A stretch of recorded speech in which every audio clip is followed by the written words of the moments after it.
Hi, and welcome to another edition of The Brand Called You. It's a podcast that speaks to some of the most fascinating people from around the world who have wisdom and stories to share. Today's guest is no exception. Eva Grayzel is a professional storyteller. And I have to say, I've known Eva personally because I was a professional storyteller, and she and I would meet on the circuit at festivals, at museums, at conferences. And every time I would meet her, I would be in absolute awe by the way she had this capacity to hold an audience. And, she could have a room filled with screaming children. And just by the way she did her interactions and her storytelling, she could hold them captivated. And I would watch her with fascination and learn from her.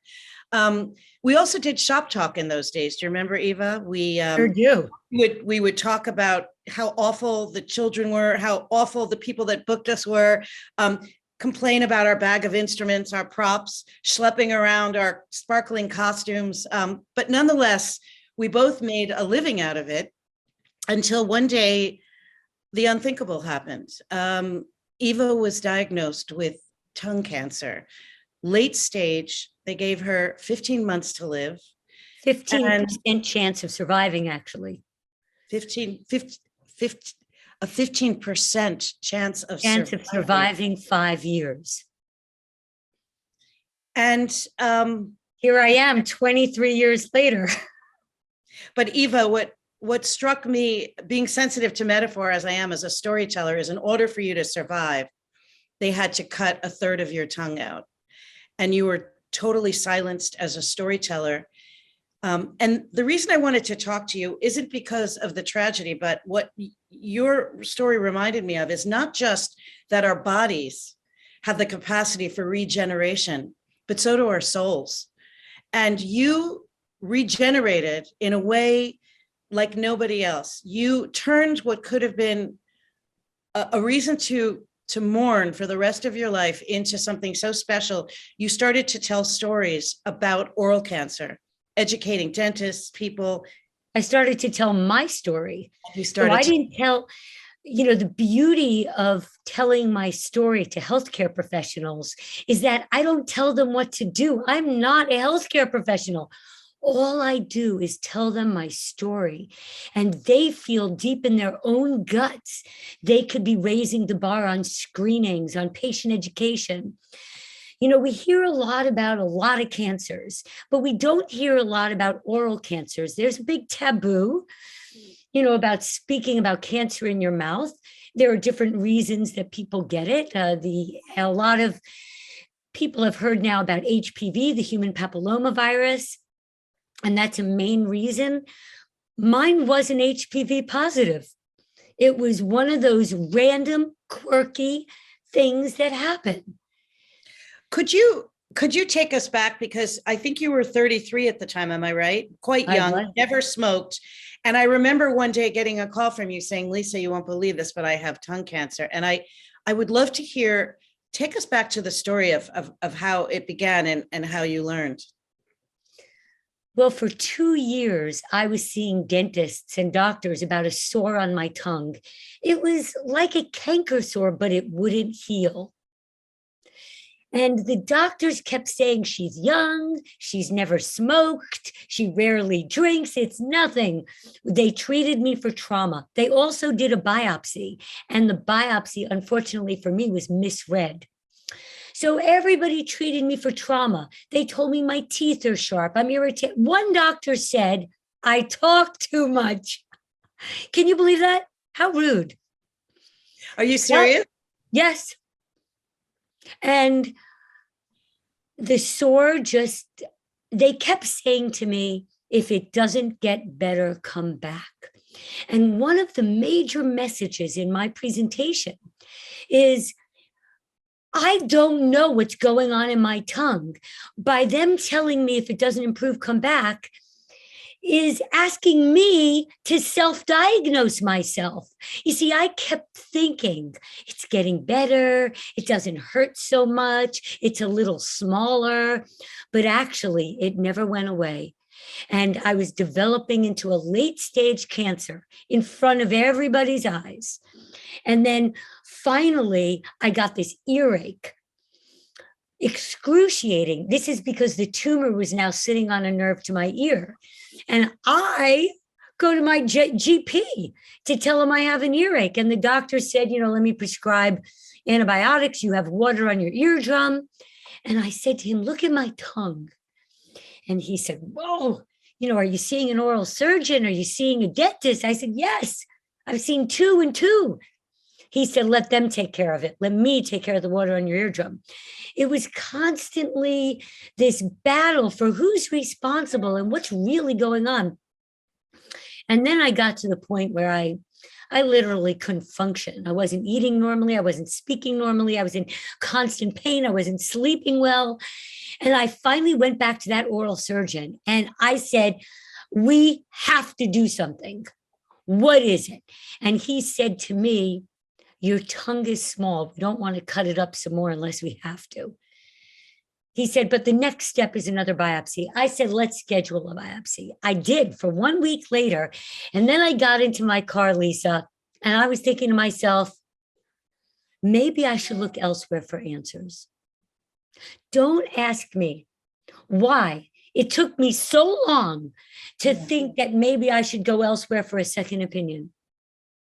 I called a family friend in New York City. I was living in Pennsylvania. And this friend was a plastic surgeon, but he specialized in cleft palate. So I figured he'd know what's going on in my mouth. He had no idea. He said, have you been to a major medical center? I said, I didn't even think of it. I had no idea that what was on my tongue was remotely serious. And I called the doctor he recommended. I got an appointment 3 weeks later, and this doctor said I was stage 4. What was your reaction when you got the news? I really don't remember much after that. I think my mind, I'll tell you what I felt. I remember how I felt. I felt like this 18-wheeler truck was driving full speed from my toes up through my body and crashing in my head. That's all I remember.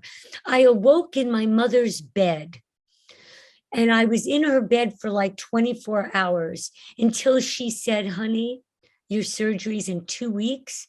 I'm driving you home now to Pennsylvania because you need to prepare for this. And the first thing I did when I got home was cancel upcoming storytelling performances. The next thing I did was celebrate our daughter Elena's 5th birthday party. And the hardest thing was telling friends and family.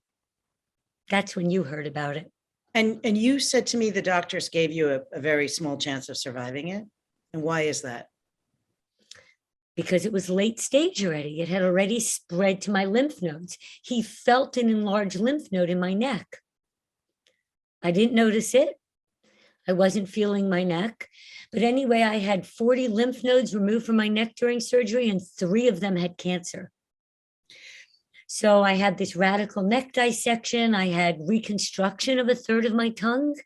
They reconstructed my tongue because the tongue allows us to articulate and swallow normally. So even though I don't taste or feel on this side, I can swallow normally and speak articulately. It's an extraordinary surgery.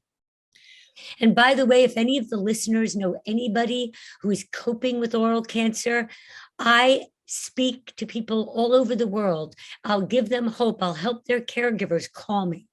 Well, I wanted to talk to you about how you turned it around, because, first you were telling folk tales and your own original stories, but suddenly the stakes got much higher for you. And how did you come to retelling your own story? And how did this come to you?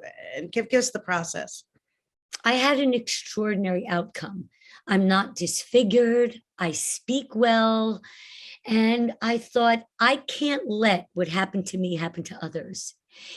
It felt like an obligation to do what I can for others so that they don't end up like so many people I saw and still see today. There are a lot of surgeries that do not turn out like mine did. And that's for a lot of different reasons. Doctors who don't do the surgery very often, or new to the surgery. There are lots of different reasons. You don't mind me saying so.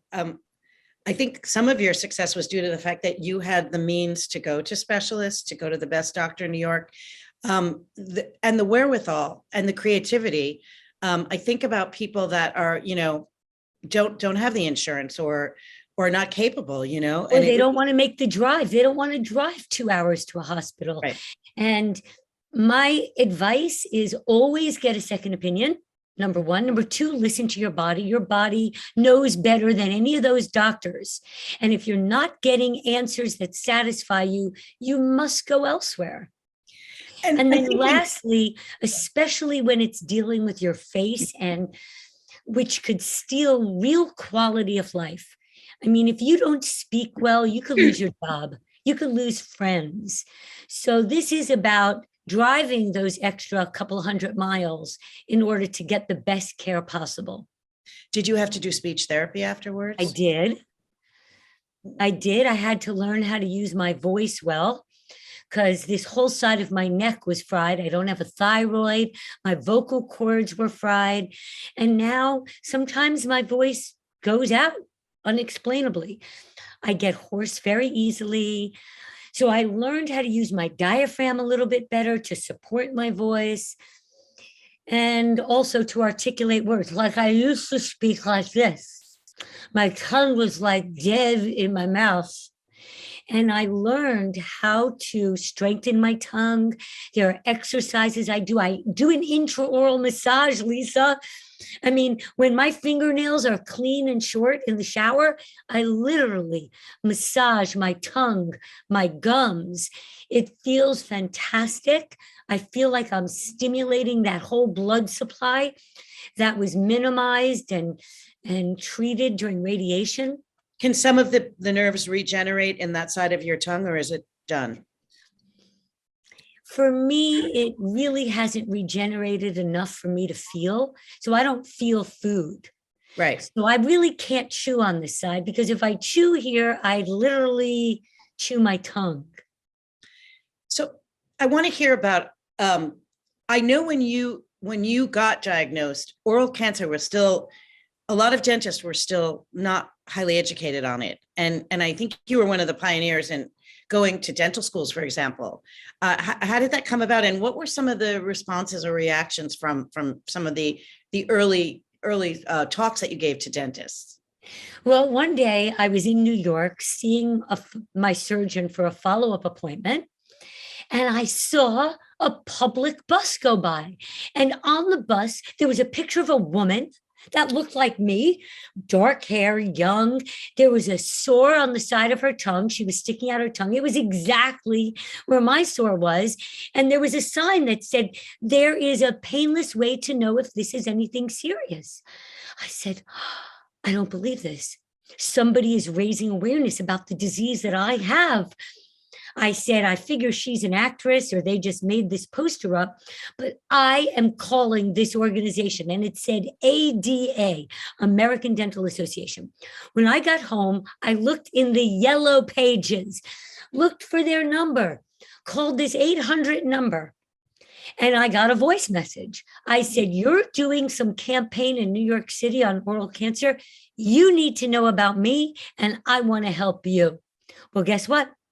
They called back. And then I spoke to someone else, and someone else up the ladder, and someone else up the ladder.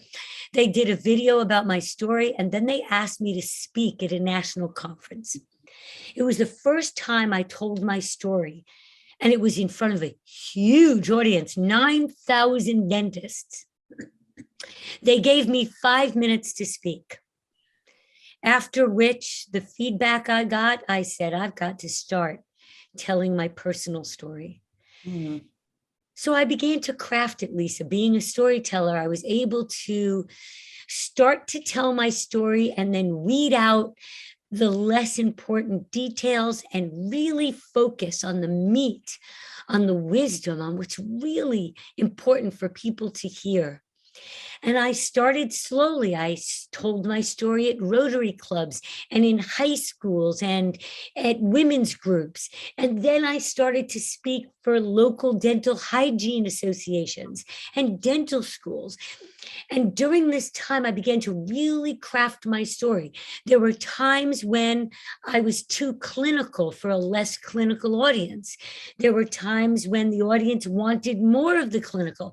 And I learned how to really tailor each and every program to the audience. Mhm. And as I got better, I started making a name for myself in the dental world, began to speak all over the country, all over the world. And I developed a website called 6-Step Screening, 6 Steps to a Thorough Oral Cancer Screening. And I used to take these posters that I designed and give them to dental professionals to say, put these up in your dental office. I mean, Lisa, when you go to your dentist, are you educated about oral cancer? I have a story for you, which is I recently went to a new dentist because, like you, I have a bit of a thyroid disorder, and I'd heard that root canal work cannot be so good for an autoimmune condition. So I went to an alternative dentist. He was the first dentist in my entire life, I'm 61, that ever screened me for tongue cancer. It was shocking to me. The first dentist ever. Yeah. So obviously, just so you know, the American Dental Association, in the guidelines of what is to be done in a dental checkup, oral cancer screening was mandated in 2018. And then in 2019, they added to check the neck for these HPV-associated oropharyngeal cancers. So here we are in 2022, and most people that I meet and tell them my story, they say, what? That's a thing? I never heard about cancer in the mouth, still to this day.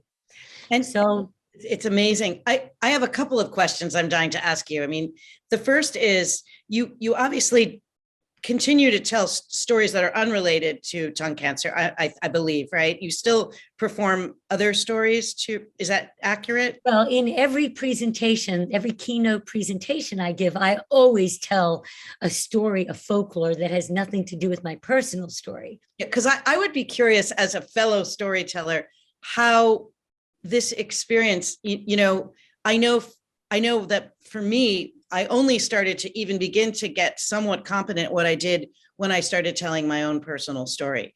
And I wonder if you had the same experience, that somehow connecting to something deeply emotional, even if you've had that experience once, you kind of bring it to whatever story you're telling. I mean, did it transform the way you told stories, I suppose? It did. So what I noticed is that as soon as I told my personal story, judgments dropped.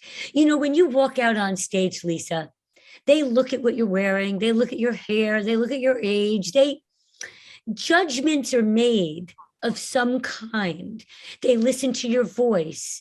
And then suddenly you tell your personal story and all those judgments fall away and they see you as a person just like them. They see you vulnerable. They see you imperfect. And then it's so much easier to believe what you're saying and to be pulled into your story, whatever story that may be. So if you're a salesperson, as soon as you tell something about your personal story, they learn something about your work ethic, your values, your wisdom, and then suddenly they want to know more. They want to work with you because they feel something about you. And I feel that telling a personal story is critical in creating connections. It's funny, I never thought of judgment, but I know the neuroscience is there, that if you connect to what is an emotional region in your brain, for example, if your amygdala activates at exactly the same moment, that emotional region in the brain of your audience is activating.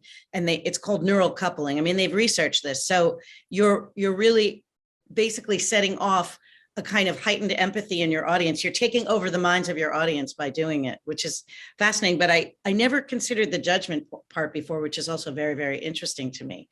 And then I think you've also written series of books on cancer for children. Tell me about that. When I reached my 10-year cancer-free anniversary, I had to mark it.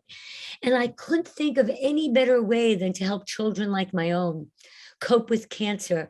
And back when my children were 5 and 7 and I was diagnosed, I couldn't find books I could read to them that really satisfied what really needed to be said. And I feel that that's about addressing feelings and emotions, letting children know that what they feel is okay, but it's not okay to hit, but it's okay to write in a journal or to call these people or to draw a picture, and to give children the means to express their feelings so that they are emotionally healthy. I have to say that to this day, my daughter still has PTSD because we never coped with a lot of those internal feelings. Everybody was so focused on me getting better.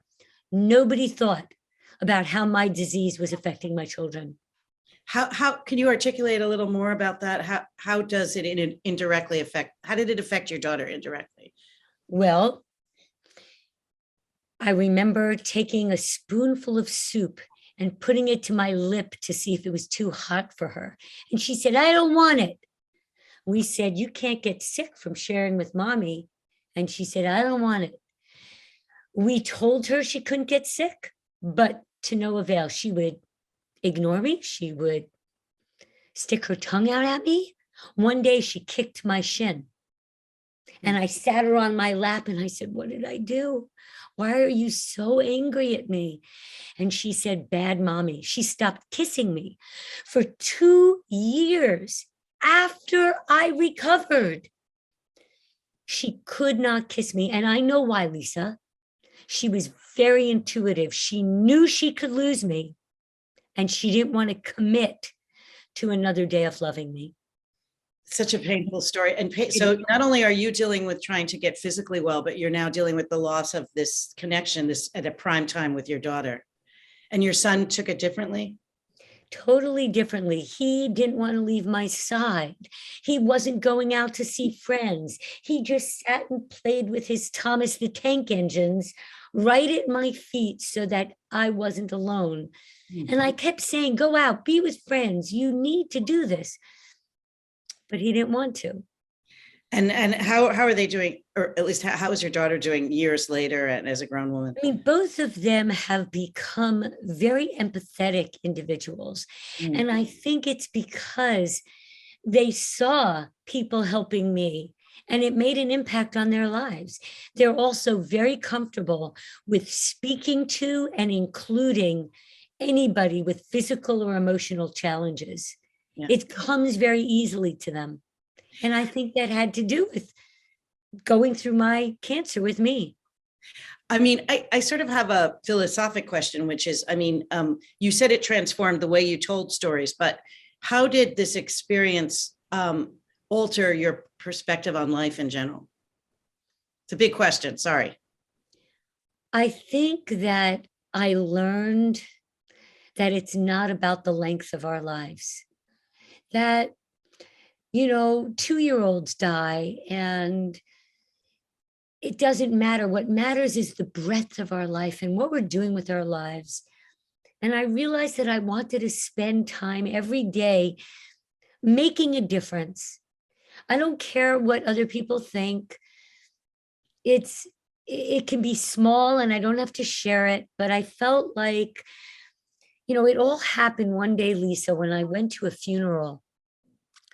And it was for somebody who died of cancer in our community. And tears were just coming down because I knew it could have been me.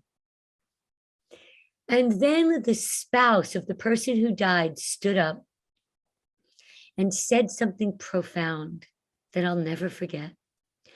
They said, every day I woke up and thought, what can I do for her to make her day better?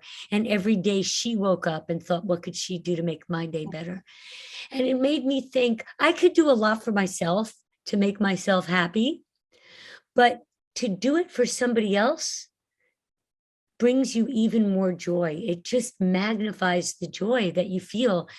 So I would recommend for anybody that's feeling down and out about the whole COVID experience or any challenge that's keeping them confined or imprisoned, know that the way out is doing for others.